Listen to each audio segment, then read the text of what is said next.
এই যুগে সবচেয়ে সুন্দর চলবে ইসলামী শাসন ব্যবস্থা।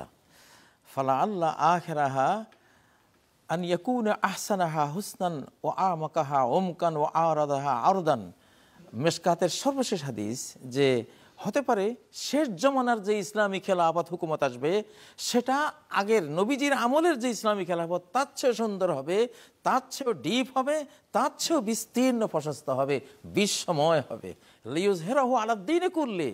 শেষ জমানায় তো সমস্ত দিন চলে যাবে ইসলামী শাসন, ইসলামী যে মনোথিজম, ইসলামিক যে আদর্শ, ইসলামিক রাষ্ট্র ব্যবস্থা, অর্থনৈতিক ব্যবস্থা সব কিছু গোটা বিশ্বময় তখন অ্যাকসেপ্টেবল হবে, গ্রহণযোগ্য হবে, সবাই এটা গ্রহণ করে নেবে। এই যে বাংলাদেশে বৈষম্য বিরোধী একটা আন্দোলন হয়ে গেল, এটা একেবারে ইসলামিক। ইন্নাল্লাহা ইয়া'মুরু বিল আদলি, সূরা আন-নাহলে আল্লাহ কি বলছেন? আল্লাহ ইনসাফ, বৈষম্য করতে না করেন, ইনসাফ করো। তো আমরা তো ইসলামের একটা কাজ করে ফেললাম। ইসলাম এই যে বৈষম্য দূর করার জন্য একটা আন্দোলন করলাম, যাই হোক এটা ইসলামের মিশন বাস্তবায়ন। অবশ্যই ইসলামের মিশন। জুলুমের প্রতিকার করো, এটা ইসলাম। ওলামানিন তাসারা বাদা জুলমিহি, মজলুম হলে সে যদি জালিমের বিরুদ্ধে প্রতিকারের জন্য সে সংগ্রাম করে, ফাউলাইকা মা আলাইহিম মিন সাবিল, তাকে কোনো আইনে তুমি দোষী সাব্যস্ত করতে পারবা না। আচ্ছা, একটা কথা এরকম বলা হয়ে থাকে যে দেখেন যে কোরআনটা নাজিল হয়েছিল 1400 বছর আগে নবী মুহাম্মদ রাসূলুল্লাহ সাল্লাল্লাহু আলাইহি ওয়াসাল্লাম তার উপরে, এবং তিনি তার বিভিন্ন পরিবেশ পরিস্থিতির উপর ভিত্তি করে আয়াতগুলো নাজিল হয়েছে। রাসূল সাল্লাল্লাহু আলাইহি ওয়াসাল্লাম বিভিন্নভাবে তিনি ইলহাম ওয়াহি পেয়েছেন। 1400 বছরের 1500 বছরের পুরনো জিনিস আজকের এই একবিংশ শতাব্দীর এই যখন গ্লোবাল ভিলেজ বিশ্বটাকে দেখবো আমি আপন হাতের মুঠোয় ভরে, একেবারে আপন হাতে আছে, এই সময় এত পুরনো জিনিস দিয়ে আসলে চলে না। আসলে সূর্য কি নতুন না পুরনো? পুরনো, বহু পুরনো। চলে কিনা? আকাশ কি নতুন নাকি পুরনো? এই পৃথিবী কি নতুন নাকি পুরনো? মানব জাতি কি নতুন না পুরনো? সব পুরনো যদি চলতে পারে, কোরআন তো আরো বেশি চলবে। কারণ লা ইয়াখলুকু মিন কাসরাতির রাদ্দি, কোরআন যত পড়বা তত নিত্য নতুন তোমার কাছে মনে হবে।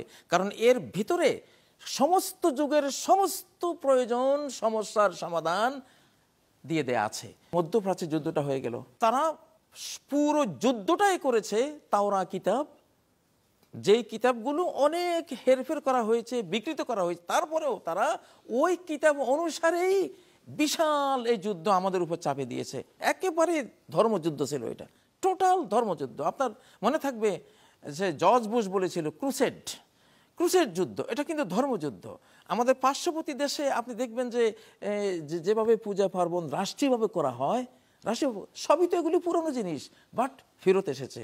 পৃথিবী আবার এখন ধর্মীয় নেতৃত্ব, ধর্মযুদ্ধ, ধর্মীয় রাষ্ট্রের দিকে পৃথিবী ফেরত এসেছে অলরেডি। তো সেখানে কোরআন তো সবার আগে ফেরত এসছে। আমরা যদি বলি আজকে অনেকে এভাবে বলে থাকেন গণতন্ত্র হচ্ছে মানুষের হৃদয়কে জয় করবার মধ্য দিয়ে ক্ষমতায়ন বা ক্ষমতায় যাওয়া, আর ইসলাম এসেছে তরবারির যুদ্ধের মধ্য দিয়ে। কি বলবেন আপনি? বাংলাদেশের গত 15 বছরের তো গণতন্ত্র কি দিয়েছিল? সেটা কি আমরা কি ভোট দিতে পেরেছিলাম? গণতন্ত্র যদি প্র্যাকটিস করতে গিয়ে যারা প্র্যাকটিসিং, তারা যদি সেই গণতন্ত্রকে হত্যা করে স্বেচ্ছাচারিতা, স্বজনপ্রীতি, স্বৈরাচারী এবং ফ্যাসিজমের মাধ্যমে, সেজন্য গণতন্ত্র তো দোষী হতে পারে না। গণতন্ত্রের তো কোনো দোষ নেই, দোষ হচ্ছে গণতন্ত্রকে যারা প্র্যাকটিস করে, কেউ ফ্যাসিবাদের মাধ্যমে, কেউ বা উদারতা, মহানুভবতা এর মাধ্যমে। আসলে গণতন্ত্র যেটা আমাদের বাংলাদেশে আমরা যেটা দেখেছি, আমাদের রাষ্ট্রের নাম হলো গণপ্রজাতন্ত্রী। গণতন্ত্রী না, আদৌ এটা গণতন্ত্রী রাষ্ট্রই না, গণপ্রজা, রাজা প্রজা। প্রজা কাকে বলে? আপনি তো গোড়ায় ভুল ধরে ফেললেন। এটা হলো এক ধরনের রাজতন্ত্রের মানে বার্নিশ করার উপায়।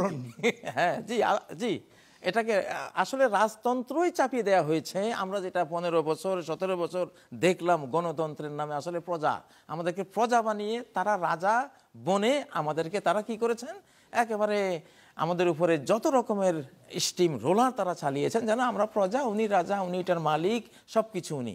তো এগুলো নামে অনেক সুন্দর, কতগুলো আপ্তবাক্য, নীতিবাক্য, আসলে ভিতরে হলো অত্যাচার, উৎপীড়ন, জুলুম। এগুলো আমরা গণতন্ত্রে যদি আমরা নমুনা দেখতে চাই হযরত ওমর। উনি খুতবা দিচ্ছেন, জনগণের একজন উঠে দাঁড়ালেন, ওমর আপনার গায়ে যে জামাটা, যেই কাপড় দিয়ে আপনি তৈরি করেছেন, এমন এক টুকরো জামা তো আমিও পেয়েছি, এমন এক টুকরো কাপড় আমিও পেয়েছি, আমার তো একটা জামা হয়নি, আপনার কিভাবে হলো? নিশ্চয়ই আপনি আত্মসাৎ করেছেন। আপনি আজকে খুতবা দেওয়ার আগে আমাকে এই প্রশ্নের জবাব দিতে হবে, তারপর আপনি খুতবা দেবেন। আমাদের যদি ফ্যাসিবাদের ওই সরকারটা হইতো, ওই লোকের লাশটাও তো আমরা খুঁজে পেতাম না। ওমর থামলেন, খুতবা দিলেন না, বললেন যে ভাই আমার ছেলে আব্দুল্লাহ ইবনে ওমর, সেও আমার সমান এক টুকরো কাপড় সেও পেয়েছে, সেও তো এই দেশের একজন নাগরিক। সে বলল, বাবা তোমার তো কোনো জামা নাই, এক টুকরা দিয়ে তো তোমারও হবে না আমারও হবে না, তুমি আমারটা নিয়ে যাও, আমি তোমার দান করলাম। আচ্ছা, একটু যদি দেখিয়ে দিতেন যে ইসলামী শাসন ব্যবস্থা চালু হলে রাষ্ট্র কিভাবে কিভাবে উপকৃত হয়, যা এখন হতে পারছে না। ইসলামিক রাষ্ট্র যদি হয় তাহলে সমস্ত মানুষ এক সমান অধিকার প্রাপ্ত হবে, ইনসাফ প্রাপ্ত হবে এবং তারা সম্মান প্রাপ্ত হবে। তাদের যা যা মানবাধিকার বলতে যা কিছু আছে সবগুলো তারা প্রাপ্ত হবে, কেউ কাউকে সেখানে জুলুম করবে না।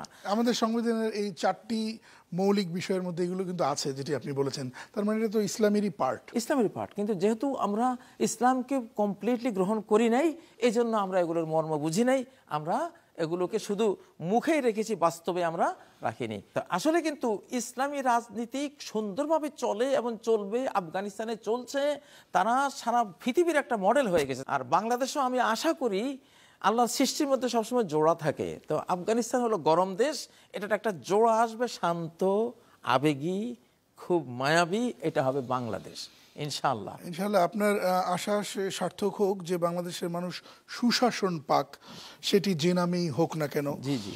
বাংলাদেশের প্রচলিত যে সকল বড় রাজনৈতিক দল আছে, ওনারাই নিজেরাই যদি ইসলামের সকল বিধিবিধান অনুযায়ী দেশ পরিচালনা করেন, তাহলে তো আর নতুন করে কোনো ইসলামিক রাজনৈতিক শক্তির উত্থানের কোনো প্রয়োজন নেই। আপনি কি মনে করেন? আমি তো সেটাই মনে করি। একটা নীতি যদি সুন্দর থাকে, শাসন পদ্ধতি যদি ভালো থাকে, আপনার বীজ ভালো, পানি ভালো, সব কিছু ভালো, সেখানে তো ফসল ভালো না হয়ে পারে না।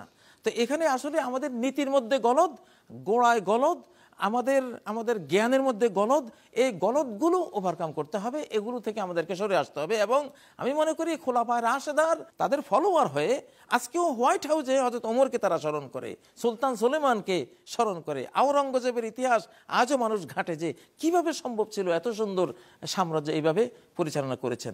পক্ষান্তরে আমরা যদি দেখি, এই দেশ তো শাসন করে গেছেন শাহজালাল রহমতুল্লাহ আলাই, আমি যদি বলি আইয়ুব খান রহমতুল্লাহ আলাই, ইয়াহিয়া খান রহমতুল্লাহ আলাই, অমুক রহমতুল্লাহ, সবাই আমাকে কিভাবে দেখবে, তির্যক চাহনি দেবে, কি বলে লোকটা। আর শাহজালাল রহমতুল্লাহ আলাই, খান জাহান আলী রহমতুল্লাহ আলাই, শাহ মাকদুম রহমতুল্লাহ আলাই, ওনারা তো দেশ শাসন করে গেছেন। কিভাবে শাসন করেছেন? অবশ্যই ইসলামিক সৃষ্টিকর্তার মূল নীতিতে তারা দেশটাকে এমন সুন্দরে শাসন করে গেছেন। আজও তাদের নামে বিমানবন্দর হয়, তাদের নামে বিভিন্ন ব্যবসায়িক সেন্টার হয়, তাদের নামে বিশ্ববিদ্যালয় হয়।